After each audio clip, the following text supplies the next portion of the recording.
Assalamualaikum warahmatullahi wabarakatuh. Alhamdulillahi rabbil alamin, wassalatu wassalamu ala asyrafil anbiya'i wal mursalin wa ala alihi wa sahbihi ajma'in, amma ba'd. Sidang jemaah sekalian, tuan-tuan dan puan-puan rahimani wa rahimakumullah. InsyaAllah pagi ini kita akan membaca ayat yang ke-14, yang mana ayat yang ke-14, kalau tuan-tuan merujuk dalam nota yang bercetak, muka surat nombor 16. Begitu juga nota soft copy, muka surat yang ke-16. Kita bacakan ayatnya terlebih dahulu.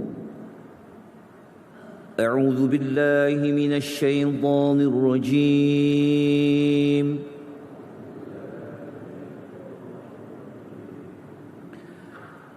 خلق الإنسان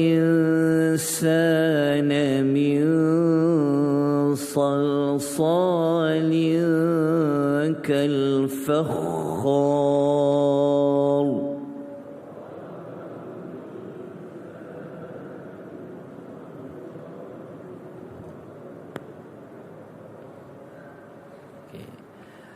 Terjemahan ayat khalaqal insan. Khalaqa di sini adalah merujuk kepada Allah Ar-Rahman. Dia telah menciptakan insan, iaitu manusia, min, daripada salsalin, tanah liat yang kering, kal fakhari, ia seperti tembikar. Sebelum kita mengulas ayat yang ke-14 ini, mari kita menghubung kaitkan dengan ayat-ayat yang sebelumnya. Yang mana ayat yang sebelumnya, iaitu pada ayat yang ke-13 yang kita telah pelajari pada hari sebelumnya, Allah telah memerintahkan, buat kali pertama, perintah yang pertama untuk kita mensyukuri akan 15 nikmat seperti mana yang Allah telah sebutkan pada ayat 2 sehinggalah ayat yang ke-12. Manakala ayat yang ke-14 yang kita akan bacakan, yang telah pun kita bacakan sebentar tadi, adalah ayat yang Allah nak memberitahu kepada kita tentang nikmat Allah yang seterusnya, ataupun juga kekuasaan Allah yang seterusnya, iaitu Allah memperincikan macam mana manusia ini Allah ciptakan. Kalau masih ingat lagi, pada ayat yang ketiga kita dah jumpa dah ayat yang Allah mengatakan Dia telah menciptakan insan. Khalaqal insan, itu pada ayat yang ketiga. Tetapi ayat yang ketiga, Allah belum lagi memperincikan insan itu Allah ciptakan dari apa. Maka tempat ataupun ayat yang memperincikan ia berada pada ayat yang ke-14. Jadi apa perkaitan ayat 3 dengan ayat 14? Isu yang sama, cuma ayat 14 berperanan untuk memperincikan apa yang Allah sebut secara umum pada ayat yang ke-3. Baik. Ayat yang ke-10 ini saya tidak perincikan kejadian perincian Al-Fakhar. Kenapa? Kalau tuan-tuan masih ingat, waktu kita belajar surah Sajadah tahun lepas, kalau tuan-tuan ada nota surah Sajadah, saya yakin nota tu masih ada. Nanti tuan-tuan rujuk kembali pada keterangan ayat yang ke-7. Ingat tak ayat yang ke-7 surah Sajadah? Ayatnya berbunyi, Allazi ahsana kulla syai'in. Lepas Allah sebut yang hujung tu, wa bada'a khalqal insan, ni mintin. Nanti rujuk kembali dalam nota surah Sajadah pada ayat yang ke-7. kita telah pun memperincikan bagaimana Allah menciptakan Adam itu daripada tanah. Namun begitu, pagi ni saya nak kena ulang kembali sedikitlah, tak banyak, ringkasan saja. Okey.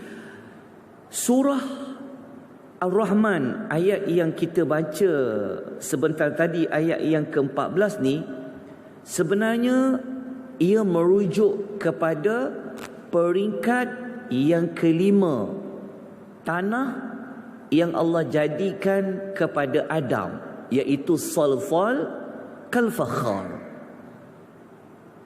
Okey, peringkat yang kelima dah. Apa peringkat yang 1 sampai 4? Saya ulang kembali. Okey, tapi jangan bimbang, nota ni ada dekat surah Sajadah. Kalau kita kumpulkan kesemua ayat-ayat di dalam Al-Quran, kita akan menemukan ada 5 fasa bagaimana Allah ciptakan Adam daripada tanah. Fasa yang pertama iaitu Allah mengambil segenggam tanah yang pelbagai warna. Dia panggil, istilah dia turabun.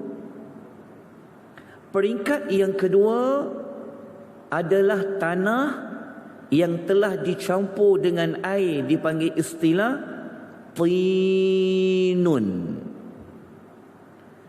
Setelah tanah bercampur dengan air tersebut, maka akhirnya ia menjadi kental, dia menjadi teguh, disebut dengan istilah tinul lazibun. Ketiga-tiga fasa ini tuan-tuan boleh temukan di dalam ayat-ayat ini, iaitu ayat dalam surah Ali Imran ayat 59. Jumpa tak perkataan turab min turabin. Fasa yang kedua adalah dalam surah Sad ayat nombor 71. Inni khalikum basharam min tinin. Fasa yang ketiga boleh ditemukan dalam surah As-Saffat ayat nombor 11. Inna khalaqnahum min tinil lazib. Okey, jelas 3 fasa ni. Tapi belum habis lagi. Lepas tu Allah masuk kepada fasa yang kelima. Allah menciptakan Adam dari Allah Ta'ala yang ciptakan Adam tu sendiri dengan Allah yang membuat dia. Maka pada fasa yang keempat, dia naik tanah tu menjadi istilah salsal min hama'in masnunin, iaitu tanah itu dia sudah mempunyai warna lumpur hitam, dia sudah dikeringkan, dia sudah berada bunyi tanah tu, dan ia boleh dibentuk dengan pelbagai bentuk. Okey, fasa yang keempat ni tuan-tuan boleh temukan dalam suratul Hijr ayat nombor 28. Allah sebut apa? Inni khaliqum basharam min salsalin min hama'in masnun. Tetapi fasa yang terakhir sekali penciptaan Adam dari tanah itu adalah salsal kal fakhar. Salsal kal fakhar adalah tanah kering. Dia dah jadi kering dah, dan dia seperti tembika ataupun seramik. Itu adalah jenis tanah yang kelima. Allah berbentuk Adam sebelum Allah jadikan rupa bentuk dia. Rupa-rupanya fasa yang kelima inilah yang telah kita baca sebentar tadi pada ayat yang ke-14. Jadi ayat yang ke-14 adalah fasa yang terakhir, tanah. Daripada tanah yang asal tu dijadikan Nabi Allah Adam alaihi salatu wassalam. Tahu tak seperti tembika? Tembika tu macam cawan ni. Kalau kita ketuk dia, bunyi tak? Macam itulah tubuh badan Adam sewaktu sebelum Allah nak bentuk hidung dia, kaki dia, dia sudah kali diketuk keluar bunyi. Okey, kita tak mau panjangkan, cuma saya nak sebut sedikit apa itu salsal. Salsal merupakan bunyi yang kedengaran dari sesuatu yang kering. Okey. Kalau kita ulas lagi tentang salsal, ini setelah kita sebutkan tadi,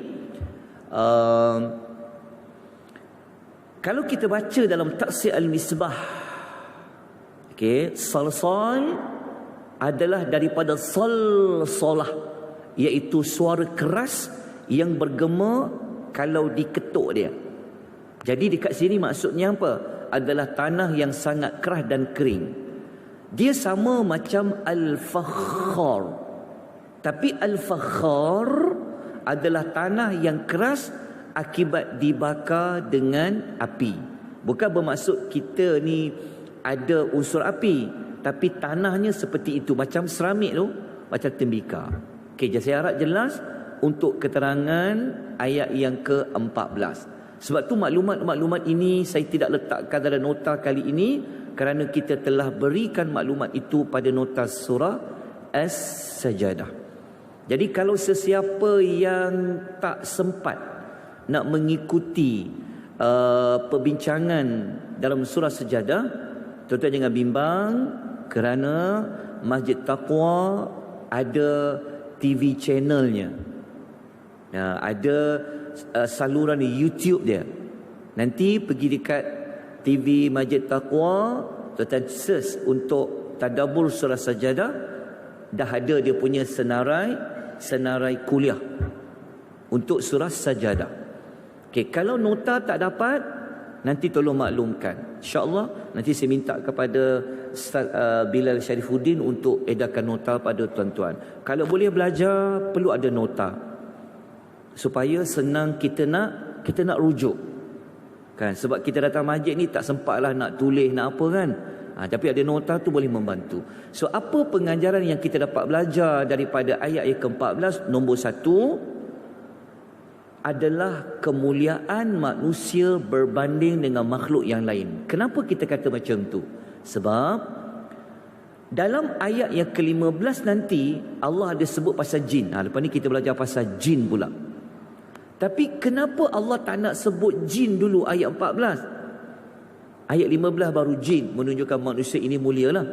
Nombor 2, seperti yang kita belajar tadilah, penghujung kejadian manusia adalah tanah yang kering seperti tembikar ataupun seramik. Okey. Tindakan kita selepas tadabbur apa dia? So, kalau kita tahu kita ni asal daripada tanah yang kalau diketuk boleh mengeluarkan bunyi, maknanya kita ada rongga, maka kita kena ingat selalulah tentang sifat kejadian kita, supaya apabila kita ingat kita ni daripada Allah, Allah cipta kita dari tanah yang orang pijak, tanah tu juga tempat untuk kita kembali nanti, maka moga-moga dengan mengenang diri kita dapat membentuk sifat tawadhu', merendah diri, khudu', tunduk kepada Allah Subhanahu wa ta'ala, dan mensyukuri akan nikmat Allah. Allah menciptakan kita daripada tanah. Baik, kita masuk kepada ayat yang ke-15. Ayat yang ke-15 masih lagi berada pada halaman yang ke-16 dalam nota. Wa khalaqal janna min marijim min nar.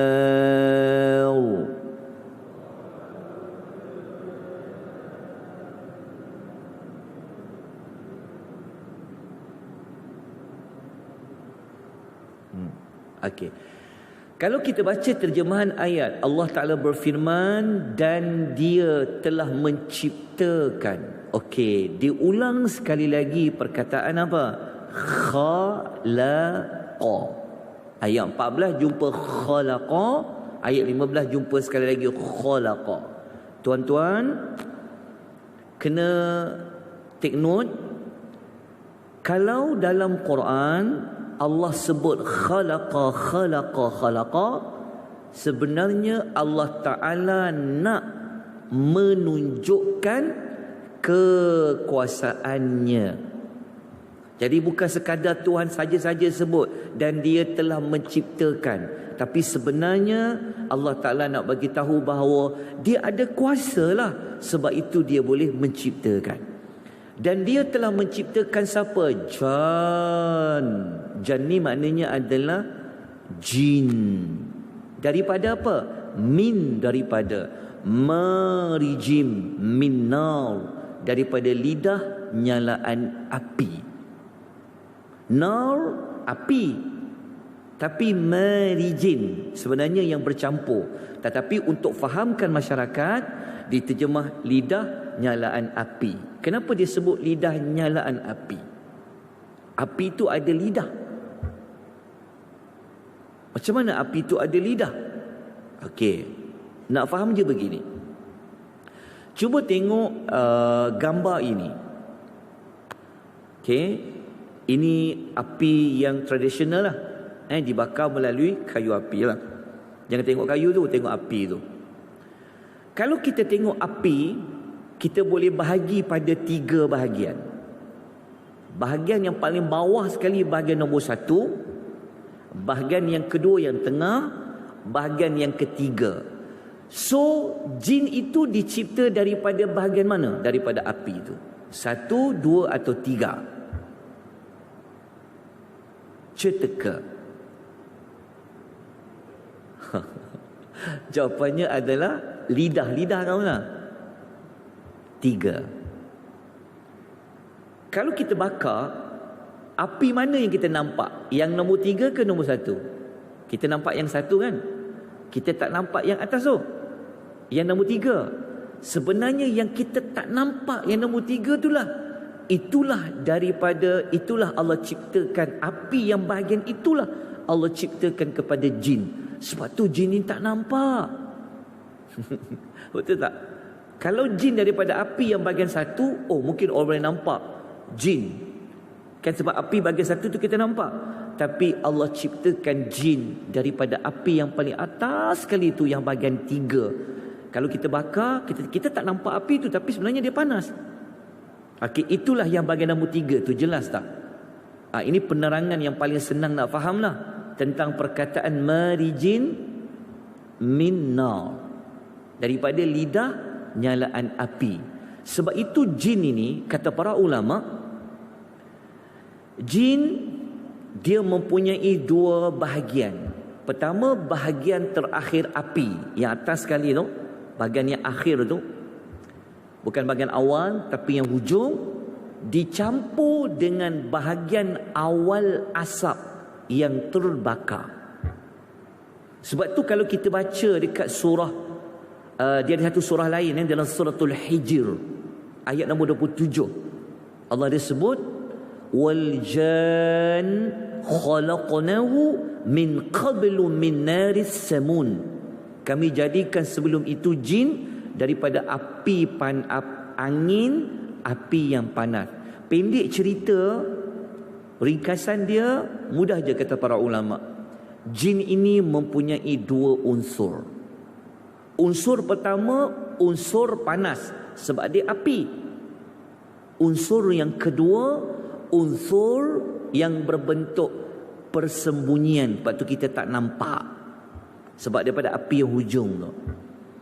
Sebab tu siapa yang cepat panas, marah, dia daripada jin. Sebab jin ni dia api. Sebab tu Nabi kan kata marah tu daripada siapa? Daripada syaitan. Jadi sifat syaitan tu adalah jin. Maka jin maknanya 2 unsur. Pendeklah cerita tu, tak mau panjang-panjang pasal jin. Tapi kenapa Allah nak sebut dia maha pemurah, dia ciptakan jin? Okey, daripada ayat 15 ni kita dapat jawapan siapakah salah seorang daripada Rabbukuma. Ingat lagi kita sebut semalam? Kan kita kata Rabbukuma, Tuhan kamu berdua. Berdua tu 2 entiti. Satu manusia, satu jin. Maknanya selepas ni, lepas ayat yang ke-15 ni, kita akan jumpa nanti Allah mengulang-ulang tentang 2 makhluk ni dalam surah Ar-Rahman. Okey, apa pengajaran daripada ayat 15 ni? Yang pertama, kejadian jin berbeza dengan kejadian manusia. Yang kedua, jin diciptakan oleh Allah daripada lidah nyalaan api.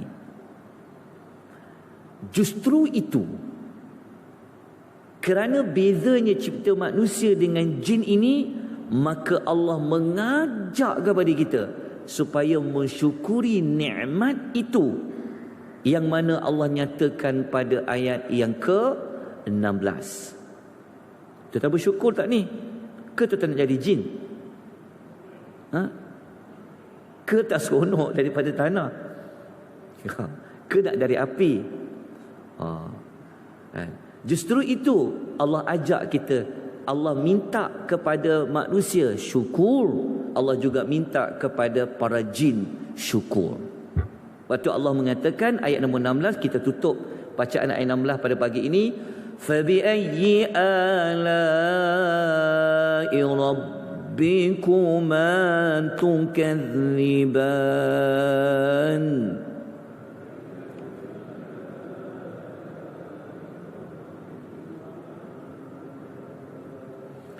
Maka ataupun justru itu nikmat Tuhan kamu berdua, wahai manusia, wahai jin, yang manakah yang kamu hendak dustakan?